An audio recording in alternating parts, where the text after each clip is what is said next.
بسم الله الرحمن الرحيم الحمد لله رب العالمين وأفضل الصلاة وأتم التسليم سيدنا ومولانا وعلى آله وصحبه أجمعين قال رب اشرح لي صدري ويسر لي أمري واحلل عقدة من لساني يفقهوا قولي أما بعد فيا عباد الله أوصيكم وإياي بتقوى الله فقد فاز المتقون والسلام عليكم ورحمة الله تعالى وبركاته.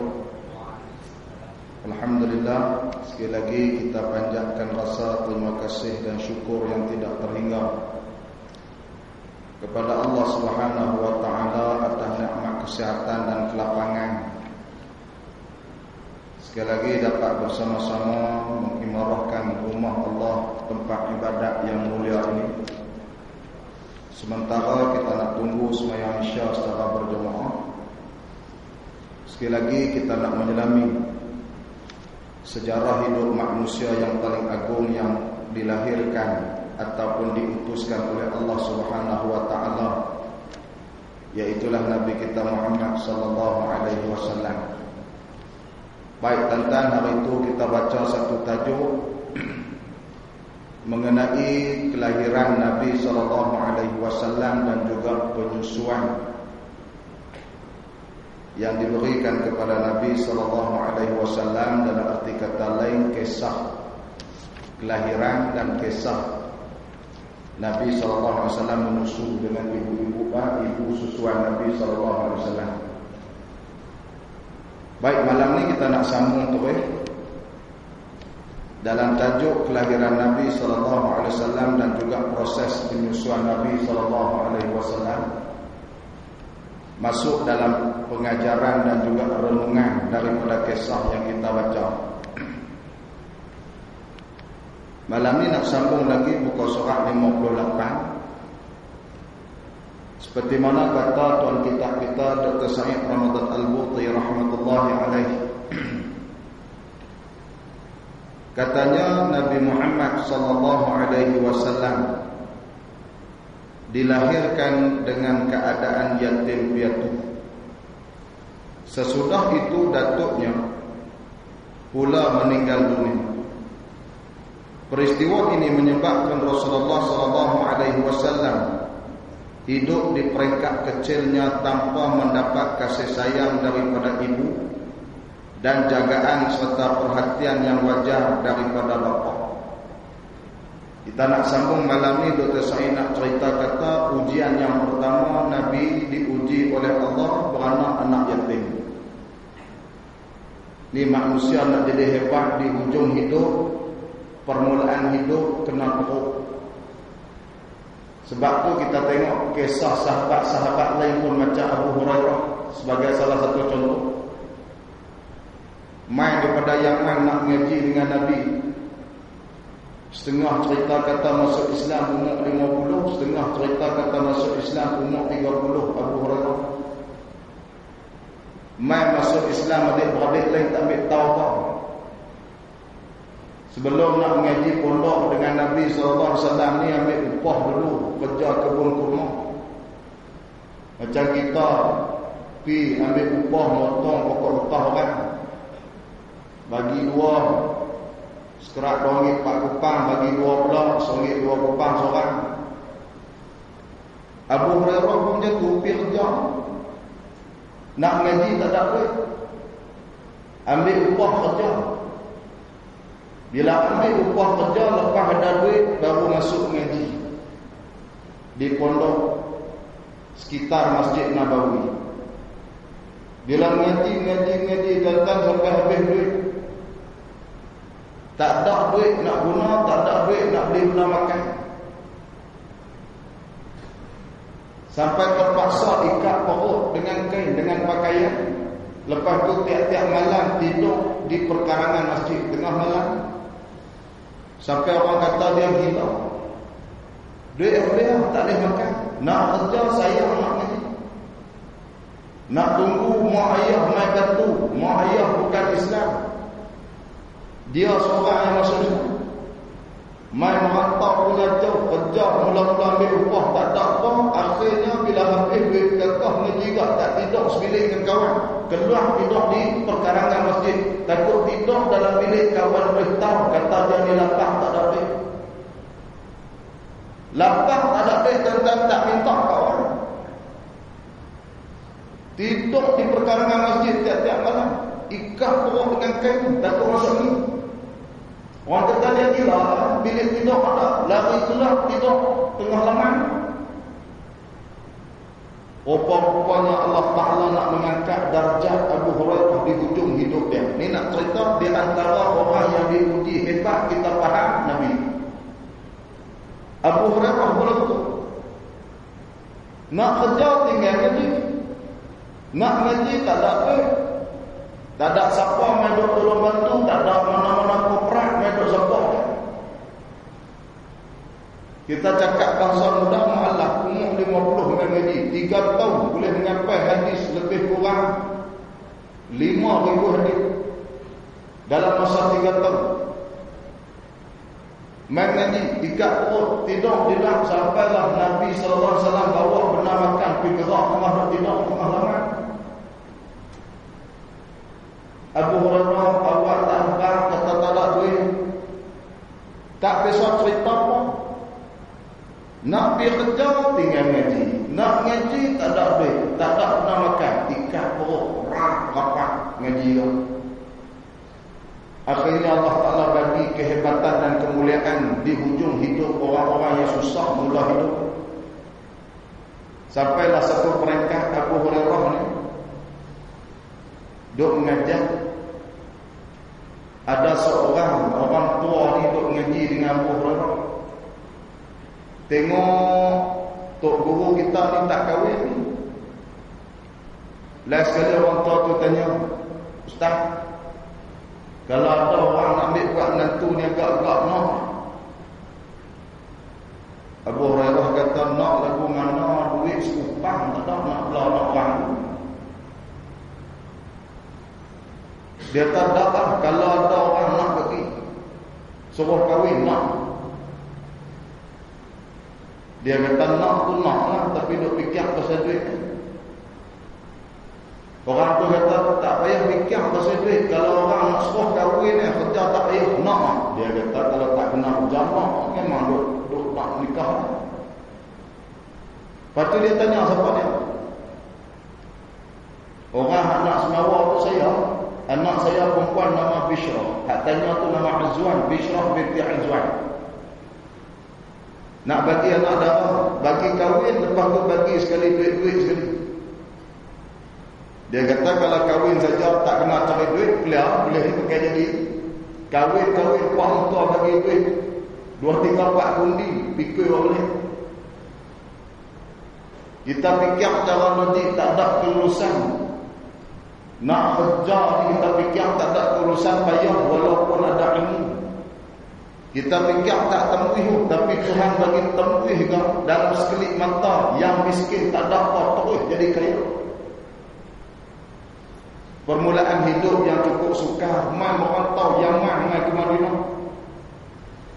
Kerja dulu sebelum nak masuk ngaji, kerja cari duit himpun. Macam kita lah ni kalau dengar kisah orang nak ngaji pergi Singapura, kerja himpun duit sampai 3-4 tahun balik mengaji. Habis duit tak ada pernah makan, ikat perut punya bersungguh nak ngaji. Abu Hurairah lagu tu pula. Sampailah takdir Tuhan, rupa-rupanya Allah Ta'ala bagi orang teruk mula hidup ni, rupa-rupanya Tuhan nak bagi kemuliaan waktu hujung hidup. Siapa pun lagu tu. Last sekali bila mana kahwin, sampai zaman Sayyidina Umar. Sayyidina Umar latih jadi gubernur di Bahrain. Jadi gubernur pula di Bahrain. Rezeki Allah Ta'ala bagi ke dia. Tapi akhirnya dia dipecah, dilucutkan jawatan. Sebab apa? Dia cek-cek tengok dia ada duit sebanyak 20,000 dinar. Last kali takut timbul fitnah kepada orang ramai, Sayyidina Umar lucutkan jawatan dia. Walaupun tahu kata tu adalah milik peribadi dia, tapi takut timbul fitnah di kalangan rakyat. Abu Hurairah pun terima, Sayyidina Umar pun tak ada masalah. Clear. Sebab apa? Takut fitnah. Padahal tak apa dia serahkan dia. Tapi itu dulu tak mau bagi timbul fitnah, walaupun betul kaedah kata ma yuhaddil haram fa huwa haram, benda yang tak haram tapi boleh bawa kepada fitnah jadi haram, dia tak boleh buat. Asal hukumnya tak haram, tapi benda boleh bawa fitnah jadi haram, boleh bawa fitnah dia jadi haram walaupun asal tak haram. Sampai teraku tak mau bagi timbul fitnah 20,000 dinar. Kita Allah ni bukan setakat 20,000 dinar. Bilion-bilion, ratus bilion buat taktik dan taktik kat mereka. Bukan buat kacau kita. Jawab betul. Mereka tak kacau kita pun tak pernah. Mereka nak telan lah duit. Ni sekerak murah kan. Bakat tu kata nak buat lagu mana. Qadar dan qadar Allah Ta'ala kena terima lah. Yang apa 20 buat demokrasi, buat demo tu siapa. Ni buat kampung aduk makan tak cukup. Jagung pun rupih kepah pun tak cukup. Jagung duk marah apa dan qadar Allah Ta'ala. Dia marah tu. Dia tahu di mana ni kata qadar dan qadar. Bila duk rabat nak tengok Allah Mahfuz kata ni qadar dan qadar. Qadar dan qadar ni tak duk mengaji dah. Makna dia apa? Ketentuan Tuhan. Apa arti ketentuan? Benda yang berlaku lepas daripada usaha manusia tu kata ketentuan. Tu kata qadar dan qadar.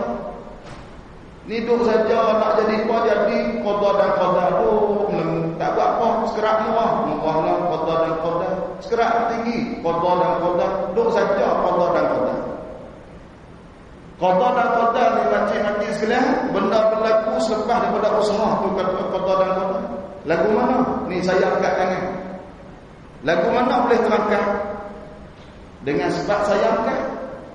Sebab saya nak angkat. Bila saya nak angkat tangan saya pun angkat terangkat. Yang menggerakkan itu Tuhan. Tapi saya nak angkat. Bila saya nak angkat terangkat. Bila terangkat lepas saya nak itu nama qadar dan qadar.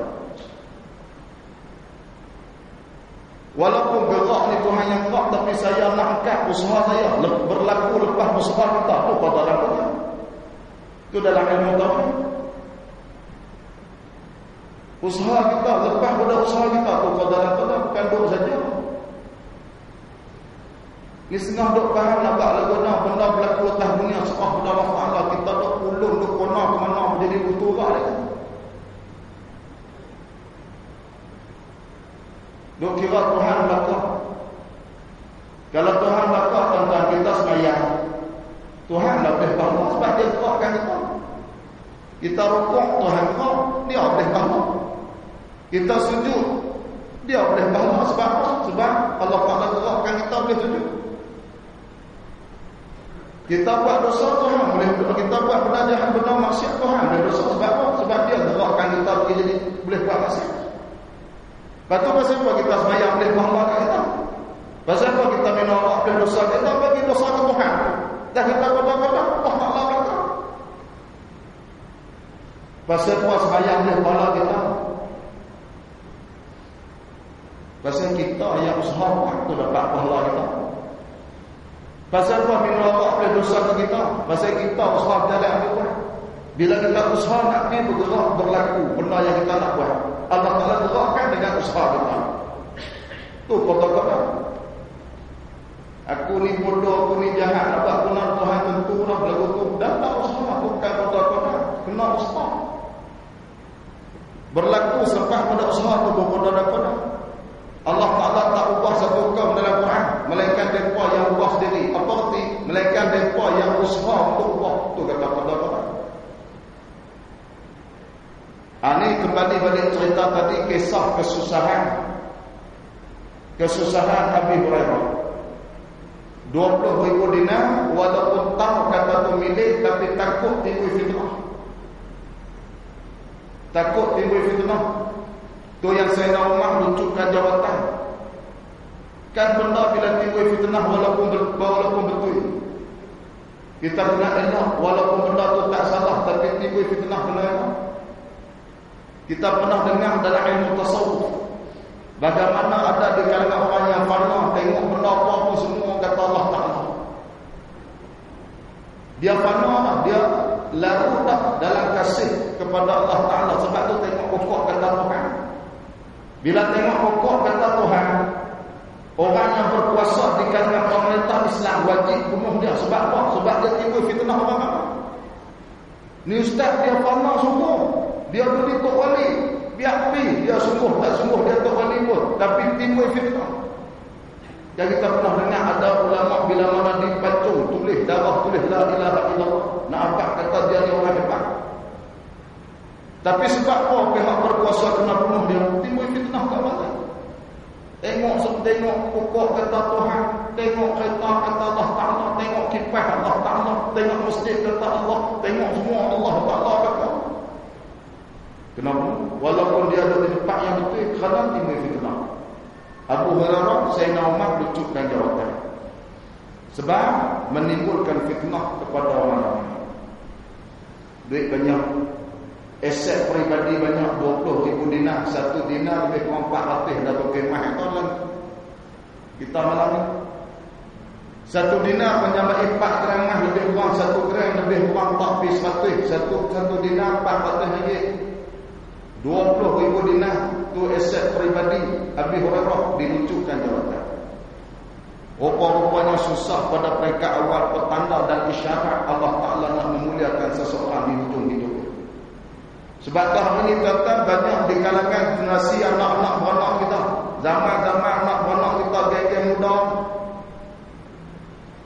apa-apa hal pun duk kira cari jalan nak elak daripada menghadapi sebarang masalah. Tak mau susah waktu permulaan hidup, dia tak akan dapat kemuliaan di hujung hidup. Masuk orang tuan-tuan, kita tengok kadang-kadang anak nak Tuhan kahwin, dia tak mau balik rumah pak mentua. Sebab apa? Susah kena layan mak mentua. Apa-apa masalah lari kepada Allah ni duk jadi dek-dek saya tadi, dek-dek tuan-tuan saya tak tahu. Dia kira nak lari ambil jalan, tak mau beban, tak mau sakit kepala, tak mau susah langsung dalam hidup.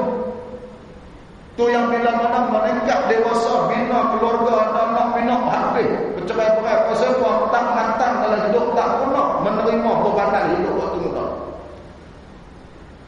Tu yang kita nak tengok masalah. Balik tak reti nak serasikan dengan keluarga. Duk kena mak tua dia kat basuh pinggan, mak tua dia buat masalah, mak tua dia masak nasi, mak tua dia duk dalam bilik duk layan Facebook. Tu nak satu Malaysia. Ni ada jadi lah. Kenuri kenapa mak tua basuh bawah, anak-anak duduk saja. Ni daripada awal lagi daripada masalah. Allah Ta'ala tak bagi kemuliaan di hujung hidup. Ini sejarah cerita kat kita nak baca lagi. Duk kena gaya dah, pandai lah mak masak lemuk, mak sedap dah itu. Duk kena gaya mak dah masak, dia duk selang kaki, sahkan rakan, duk layan Facebook dia. Puas sekali-sekala balik tukar bagi hang masuk dah mak mentua layan Facebook pula. Tukar bagi sekala. Tak sungguh tentang terjadi. Alasan macam-macam, tak ada.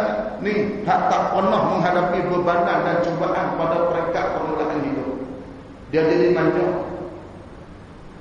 Dia pergi kot tu pasal apa? Pasal kita dah hadapi benda tu yang tajuk melangit pernah pergi kot tu, nanti satu Malaysia. Tak boleh. Beban sikit lari, ada masalah sikit lari, ada susah sikit lari, tak mau duduk sekali dah. Lari. Bila nak faham motor, bila nak faham hati budi-mak, bila nak faham hati budi-mak, duk kira lari macam tak mau susah. Orang yang lari daripada keperitan permulaan hidup di hujung, Allah Ta'ala tak bagi kemuliaan. Maksud kemuliaan ialah ringan dalam hidup. Allah Ta'ala mulia bagi keterangan dalam kehidupan di hujung-hujung hidup. Macam sejarah yang kita tengok Abi Hurairah dan sejarah yang lain banyaklah sahabat-sahabat lain. Cuma yang terlintas di kepala saya Abi Hurairah. Baik, kita sambung balik. Sesudah itu datuknya pula meninggal dunia. Ni tuan-tuan nak dengar selalu dah kisah Nabi, ustaz-ustaz duk cerita. Sebelum nak beranak uji, Allah Ta'ala uji ayah meninggal tak beranak, itu tak ada beranak tak dunia, tak celak lagi biji kata. Allah Ta'ala uji. Ayah mati di Madinah, mereka cerita. Bila mana beranok ujian yang kedua, saya cerita depan ujian yang kedua, nak kena berpisah dengan mak, duduk dengan orang. Lepas-lepas beranok. Nu piduk kok Tanjung Pari jalan nak pergi dengan guru. Bukan duduk kat guru ni, beranok di guru tu, orang sama mak. Lepas pada memandi Tanjung Pari, nak pergi dengan guru. Duduk dalam. Duduk orang lain belah. Yang pertama beranak pak tak ada. Lepas-lepas beranak terpisah nama. Duduk dengan orang. Balik umur 4-5 tahun. Bila mana berlaku beberapa nama malaikat ke belah datang Halimatus Sa'diyah ni jadi takut. Suami dia kata, Sa'diyah, kita kena hantar dah budak ni balik rumah keluarga dia. Kita duduk gagah belah lagi jadi koin doktor mampu kita nak jawab ke keluarga dia. Halimatus Sa'diyah pun kata, kalau lagu tu kami kita hantar balik. Tak mau umur 4 tahun, 5 tahun lebih pun. Hantar sampai ni, kataan pertama tanya, mau Abah cek ni sebenarnya duduk di mana? Nu di rumah mak Sa'diyah tu. Kawan-kawan cek semua ada apa? Tantang benda naik motor tak lama berhenti kedai, beli es krim, konektor sebagainya. Balik-balik ke rumah banyak hari yang tak tahu, tak bisa tengok apa. Tanya Halimatus Sa'diyah, kami tanya mak Nabi Siti Aminah. Abah cek tak pernah tengok 2-3 hari cek balik umur 4-5 tahun dia pandai nak cakap. Siti Aminah dengar soalan tu pusinglah dia teriak tahan sebab nak jawab lagu mana tak hati. Lagu mana nampak tak nak pun. Last kali gagal tak. Gagal tak tu tak akan meninggal. Nabi tanya kubur tahu. Tu yang bawa pi tengok kubur makam ayah Nabi. Yang akhirnya tuan-tuan dengar cerita di pertengahan jalan mak Nabi pula meninggal. Tu Allah Ta'ala ni manusia yang susah pada waktu mula kehidupan, Allah Ta'ala nak bagi kemuliaan di hujung kehidupan. Hebat. Beranak orang yang main tengok, bukan orang yang duduk di zaman tu. Asyahnya dengan Maryam, Asyah tu sepupu Nabi Musa. Bukan tak di zaman tu Allah Ta'ala hentak main tengok manusia itu. Sepupu Nabi Musa dan Nabi Muhammad. Lepas tu Siti Maryam mak Nabi Isa ni orang yang main nak tengok Nabi Muhammad. Bukan orang zaman kita, bukan orang zaman Nabi. Zaman lain Allah Ta'ala hentak nak memuliakan Nabi. Baik, tengok. Kesemuanya ini bukan berlaku secara kebetulan sahaja, tetapi segala-galanya ini adalah mengikut apa yang telah digariskan oleh Allah Subhanahu wa taala untuk masa depan Rasulullah sallallahu alaihi wasallam. Ini nak tahu. Allah Taala buat segala hikmah kehidupan Nabi, peringkat permulaan susah dia dengar, kisah selalu teringat. Allah Taala buat tujuan nak mempamerkan kesenangan ataupun kebahagiaan di hujung hidup Nabi. Ni Dr. Said contoh. Dan ini adalah sebahagian dari hikmat ilahi agar tidak sesiapa pun menaruh sangkaan buruk bahawa seruan Nabi Muhammad ini adalah dari ilham dan latihan ibunya semasa menyusu. Allah Taala mematikan awal itu jabat tak mau bagi orang sangka hak Nabi mengajak orang semua mau tu aja. Tu Allah Taala buang siap sebab-sebab yang menjadi hujah pada orang lain, takut kata tuan tu ajak, takut kata mak tu ajak. Sebab tu bila tu dengan tuan tu orang mati. Mak Nabi mati. Bila mak Nabi mati di tengah jalan, Ummu Aiman, Nabi, mak Nabi pergi tengok kubur. Tengok kubur ayah Nabi. Jalan ke tengah jalan sakit, rebah tepi jalan. Nabi turun-turun duduk kepala mak Nabi. Sakit tak mak bagi cek urut. Ummu Aiman duduk kaki, buh dengan minyak gamak nampak urut kaki. Nabi urut kepala. Mak Nabi kata kat Ummu Aiman, kata Ummu Aiman, kalau jadi papa kat Allah tolong mak balik, anak Allah balik bagi kat Allah. Duk tak lama-lama kembali ke rahmatullah. Ummu Aiman hukum mak balik. Nabi macam biasa, macam tanda dengar, mak mati tengah perjalanan, abah mati lama. Tu kan jerit teriak dia tengok. Adik tak mau. Umat yang ada tak apa, balik dengan kau, lu balik dengan makcik lu, tak mau, adik nak duduk kamu. Usung buat balik. Bagi kat kawan Nabi jatuh. Waktu tu kawan Nabi umur sotih buat dulu. Balik pula. Bela tak lama mana, ni gaya Allah. Ni Allah Ta'ala buang satu-satu sebab tak mau bagi ucap kepada orang di depan kata ni semua orang hanya. Tu hikmat Allah Ta'ala mematikan adik-adik anak-anak apa mati awal. Tak mau bagi dia ucap. Kata ni orang manusia ajak tau, Allah Ta'ala ajak. Ni nak tak kita.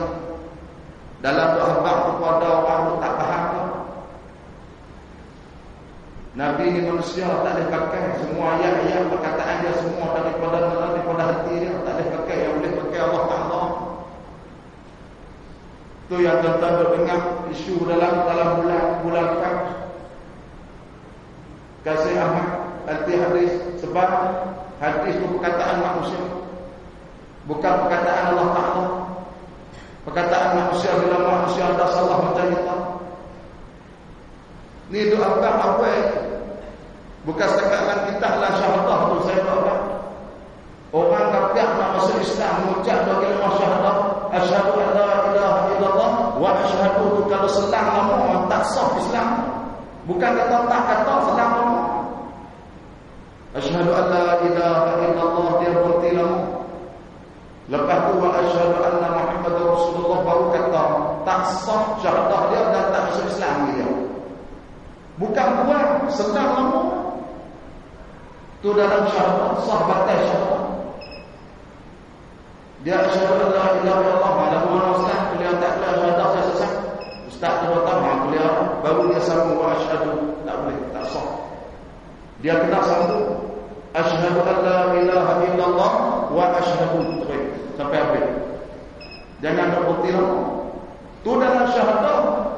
Bukan tu buang perkataan wa asyhadu anna Muhammadar Rasulullah. Ni buang oleh Nabi 18 kali murtad dah. Berlipat kali ganda tak sah Islam dia. Ni duk timbul dah nanti hadis timbul balik macam-macam fahaman. Nabi sebut tanda akhir zaman nak berlaku kiamat 73 puak orang-orang Islam berpecah 73 puak. Kajian yang dibuat ajaran sesat dalam dunia ni tahun 2007 mencecah angka 65 puak tahun 2007. Ni 2014 silat-silat 73 cukup dah kiamat tu. Tahun 2007 65 ajaran sesat dalam dunia. Nabi kata umat tu berpecah 73.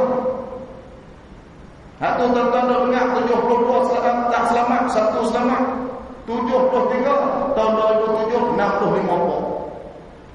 Berapa tahun dah sampai 2014 silat-silat cukup dah 73 puak. Cukup dah ni start nak jadi kiamat. Tu yang dah jadi pelik-pelik Sabah Sarawak duk tenggelam ayam, duk banjir. Dulu ikan gelam daripada tak apa, ikan tak selesa dengan ayam. Ada pula ikan terlayak tak selesa. Tempat dia tak selesa. Ni jawapan dia tak serasi dengan ayam. Berapa kurun dah dalam dunia ni ikan tak kisah nanti lemah dalam dunia ni. Tiba-tiba kata tak serasi dengan ayam. Nak tutup kan? Last kali tengok Allah Ta'ala bagi jadi dulu. Kau duduk tengah. Dalam kitab Tafsir Hasyam bin Jalalain sebelum Allah Ta'ala buat bumi 2000 tahun, semua ayat tak ada tanah. Semua ayat.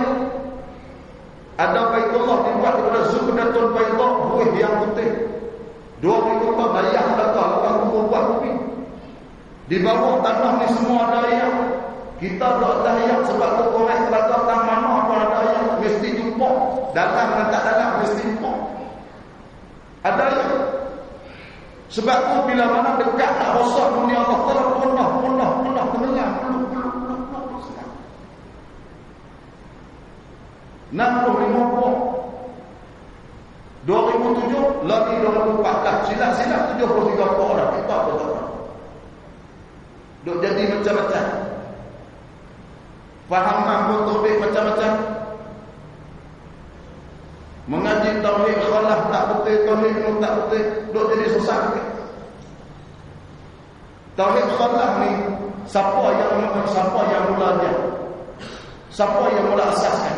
Ni tauhid khalaq, sifat ketuhanan nak ini. Syekh Abu Hasan Al-Ash'ari, cucu kepada sahabat Rasulullah Abu Musa Al-Ash'ari, bila biasa tahun 600 Hijrah, dekat zaman tabi'in, zaman asbab tabi'in, zaman mereka hak sakan-sakan pun gagal nak faham Quran Allah kita zaman Allah lagi takdir. Mereka duk faham ayat wa kallamallahu Musa taklima. Allah Taala cakap dengan Nabi Musa dengan percakapan at-taklima. Allah Taala cakap dengan Nabi Musa dengan percakapan yang sungguh taklima. Allah Taala cakap lagu mana sifat kalam Tuhan tak bersuara tak tahu. Lagu mana Nabi Musa dengar? Oh faham. Ada kata batu dia cakap Nabi Musa dengar faham. Terbit Mu'tazilah kata batu cakap Nabi Musa faham. Pakak jadi selera apa tu Syekh Abu Hasan Al-Ash'ari buat satu panduan mengaji kitab bahas tentang ilmu kalam, nak faham lagu mana Allah Taala, nak Nabi boleh dengar perkataan Allah Taala. Bahas zaman tabi'in, asbab tabi'in, orang sakan-sakan pun khilaf faham Quran. Tambah kita ni lagi nak kenal mengerti tentang sifat Tuhan. Susah tentang kita dah kata kalamun qadimul la yuballu sama'u. Kalam yang qadim bagi Tuhan tak jenuh mendengarnya. Boleh dengar kan kalam Tuhan? Tak bersuara tak boleh. Tak boleh dengar ustaz. Lepas tu dia kata apa tak cermin kan? Mereka kata, saya pun kata, jawab aku. Yang tu pun kita tak boleh nak selesai. Sebab tu Syekh Abu Hasan Al-Ash'ari buat satu landasan pengajian tak mau bagi selesai. Bukan zaman kita, zaman 600 Hijrah, zaman-zaman dulu. Kan jauh kan Nabi 500 nak cerita kata mereka. Tak jauh. Tu pun duk kena bahas. Duk kira ayat Quran, apa faham pun kembali pada Quran.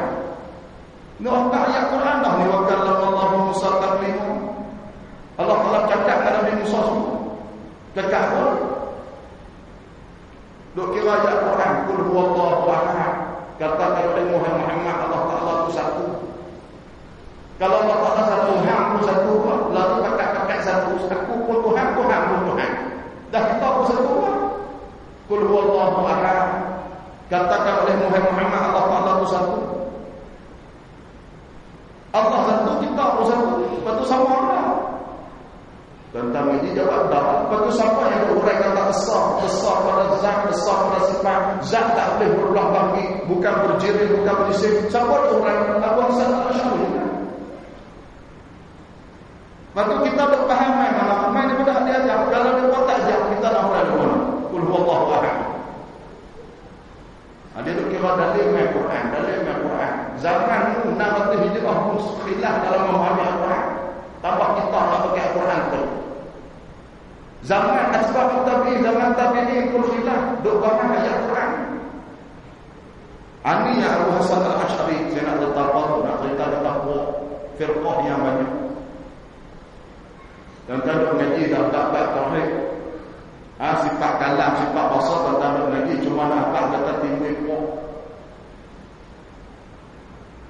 Setelah kata-kata Allah Ta'ala tadi buat jabar Allah semua Allah Ta'ala berkata kita cerita sekarang Allah pun Allah Ta'ala berkata syahadah kita tak boleh senang ni tolak Nabi 2, 3, 14 kali sesat rosak kita tak bunyi pula suara-suara nak tahankan kita dalam 4 tolak tentang kenabian dan juga Rasul yang layak menjadi sebagai musyarih, orang yang bawa syariat. Syahadah selam tak boleh pakai, tak kira Islam. Baik, kita sambung sikit.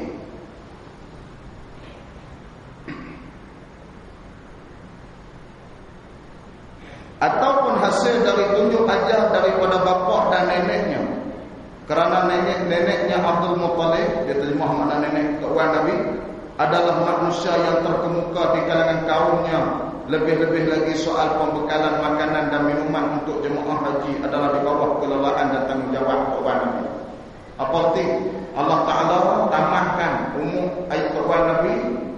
Tujuan tak mau bagi hujah orang lain kata Tok Wan dok jam sebab Tok Wan Nabi ni masakan. Di antara orang yang besar ada syarikat besar untuk supply air Zam-Zam kepada jemaah haji. Ada syarikat besar, orang sakan lah, orang kaya, Datuk Tan Sri Tok Wan Nabi sebab Allah Taala bagi umur tak dah nak tarbiah Nabi waktu besar sebelum Nabi dilantik jadi Rasul meninggal. Tak mau bagi dia hujah kat depa kata Tok Wan hang wajah Tok Wan hang curi. Tok Wan Nabi ada syarikat yang dulu yang Zam-Zam telaga, dia pakai tiba kulit binatang. Bila pekat baru nak jedak ayam, kulit tiba ni dia tutup nak jedak ayam susah. Jenuh ni. Dia buat tadi tiba nak bagi masuk ayam tak boleh. Mulut tiba tutup, kulit kambing buat tiba nak jedak ayam Zam-Zam. Tu yang Tok Wan Nabi guna pekerja, ada syarikat dia tolong ambil ayam siap-siap buah lantung, ambil buah langkah besar atas darat ni, ambil. Tok Wan Nabi orang kaya syarikat besar duk tolong mereka ambil ayam Zam-Zam. Baik. Sudah menjadi adat dan resam alam. Datuk atau bapa akan menurunkan warisan kepada cucu atau anak di bawah jagaan mereka. Ini jadi lumrah kehidupan manusia. Apa-apa hal pun dia nak turun ke anak. Apa-apa hal pun nak turun. Hak bagus pun nak bagi, hak tak bagus pun dia bagi. Ni keuangan, mokpo. Ni di antara tabiat alam. Harta nak bagi. Yang bukan harta pun bagi. Yang bagus pun nak turun, yang tak bagus pun suruh turun. Dia pun jadi masalah. Nak mati dah, kena juga. Anak kena hidup. Hidup jadi ikut kampung saya boleh. Tidak, tak boleh nak mati, tak ada apa semua. Turun habis, segala benda tak. Anak terus, tu yang dia mengaji payah nak ingat. Ngapai Quran lupa, pasal ada benda yang dia tak lagi nak ingat. Syaitan ni dia bukan setuju kita ni disebut Allah tak lagi. Sebab sebut perkataan Allah, orang ni jadi mulia.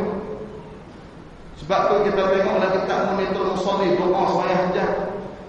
Syekh Daud Al-Fatani cerita dalam kitab Munitul Musalli, ya man zikruhu syarafuz zakir, wahai mereka yang menyebut nama mereka tadi menjadi kemuliaan oleh orang yang menyebut. Siapa mereka? Allah Ta'ala. Wahai Allah, yang orang sebut nama Allah jadi mulia, syarafuz zakirin, mulia orang yang sebut. Ini doa sembahyang hajat. Sebab tu orang sebut nama Tuhan yang orang yang mulia, orang hebat. Sebab tu kita tiba anak teriak dia sebut nama Allah, kita boleh tiba kena roti. Tiba perang sakit tak boleh tiba. Sebab Allah Ta'ala kata mulia orang yang sebut nama Allah. Tak boleh tiba. Mak tak boleh tiba, saya tak boleh tiba anak saya kalau sebut Allah.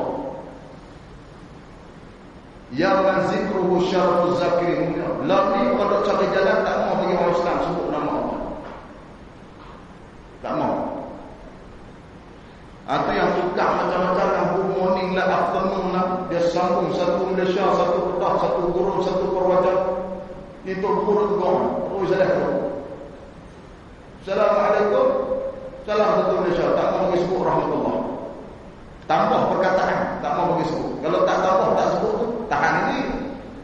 Ni tambah, tak mau bagi sebut rahmatullah. Sebab apa? Sebab mulia. Orang sebut nama Allah. Tengok Allah Ta'ala tak mau memuliakan Fir'aun. Lagu mana jadi? Waktu nak mati lemah. Allah Ta'ala tak mau mulia sebab dia jahat. Lagu mana Allah Ta'ala buat? Dia sebut amantu bi rabbi Musa, aku beriman dengan Tuhan Musa. Dia tak sebut aku beriman dengan Allah.